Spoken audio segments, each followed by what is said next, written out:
কোচবিহারে একের পর এক পঞ্চায়েত হাতছাড়া বিজেপির। আজও দিনহাটার নাজিরহাট ২ নম্বর পঞ্চায়েতে ভাঙন, ৫ জন বিজেপি সদস্য সহ সমিতির সদস্যের তৃণমূলে যোগদান। দেবজ্যোতি কাহালি রয়েছেন আমাদের প্রতিনিধি। দেবজ্যোতি, একটা বিষয় জানতে চাইবো, এই লোকসভায় কোচবিহার আসন বিজেপির হাতছাড়ার জেরেই কি একের পর এক পঞ্চায়েত হাতছাড়া হচ্ছে বিজেপির? একেবারে শুভরাত্রি। যে লোকসভা নির্বাচনের পর কিন্তু যেই সব পঞ্চায়েত বিজেপির হাতে ছিল সেখান থেকেই কিন্তু হাতছাড়া হচ্ছে সব বিজেপির পঞ্চায়েত।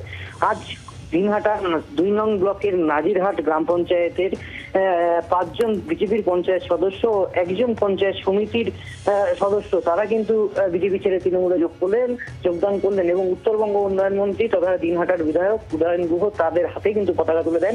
অর্থাৎ যেটা পরিষ্কারভাবে বোঝাই যাচ্ছে যে দিনহাটা ২ নং ব্লকের যে নাজিরহাট গ্রাম পঞ্চায়েত সেখান থেকে এই সদস্যদের কিন্তু তৃণমূলে যোগ দেওয়ায় কিন্তু একটি পঞ্চায়েত কিন্তু সেটি তৃণমূলের দখলেই কার্যত চলে গেল, এমনটাই কিন্তু বলা যেতে পারে। তবে সব মিলিয়ে লোকসভা নির্বাচনের পর একের পর এক পঞ্চায়েত বিজেপির পঞ্চায়েত সেটা দখল করছে তৃণমূল, এমনটাই কিন্তু বলা যেতে পারে। শুভরাত্রি। অনেক ধন্যবাদ।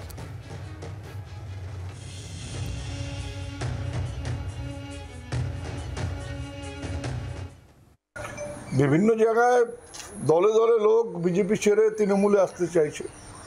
আমরা তার মধ্যে বেছে যাদের নেওয়া নিলে পারে মানুষের মনের মধ্যে কোনো রকম ক্ষোভের সৃষ্টি হবে না, যাদের খানিকটা স্বচ্ছ ভাবমূর্তি আছে তাদেরকে আমরা দলে নিচ্ছি। বাকিদের ক্ষেত্রে আমরা পরিষ্কার বলে দিচ্ছি যে এদের দলে নেওয়া যাবে না। যেমন আমরা ভেটাগুড়ির প্রধানকে নিয়ে নিই, উপপ্রধানকে নিয়ে নিই, সেখানে এক পঞ্চায়েত সমিতির সদস্যকে নিয়ে নিই। বাংলার আওয়াজ, বাঙালির আবেগ, জি 24 ঘন্টা।